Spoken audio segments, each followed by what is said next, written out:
How do you depict in a singular image all of these things that this man was? And that was one of the challenges.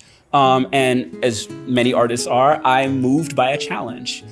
My own experiences as a Black man in this nation certainly plays a role in how I viewed Frederick Douglass as an icon growing up, reading his books as a youngster, as a teenager, as a college student, as a graduate student.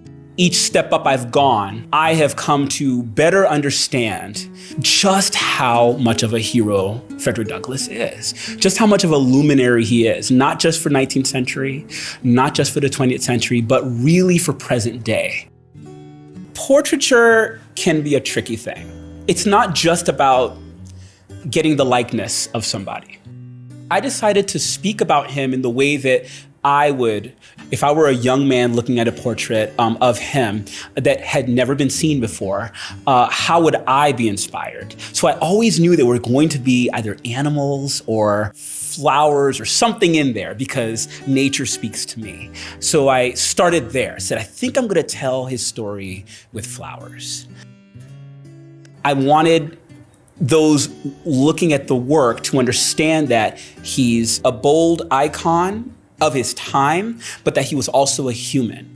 Other symbols that are significant, I feel, are the books that he's holding. You wouldn't necessarily see books as a symbol, but I was just recalling my days as a student in school, whether that was college or graduate school or even elementary school, and how the holding of multiple books was sort of an indication that you were in the process of studying something. You were reading, you were gaining more knowledge. The question became, which books would he be holding?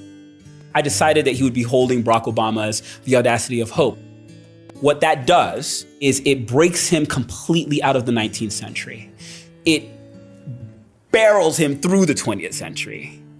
And it literally enters him into the 21st century. My hope is that when people see this American flag in his hand, it's the first thing we encounter, and then we see him, that there's an understanding of the patriotism that is in the Black American community and how that patriotism has really been shared with African diaspora people who have come from other nations. They see this, and they witness this, and this is a lovable nation. We can critique it, we can change it, we can make it better, but this is a lovable nation and it's worth fighting for.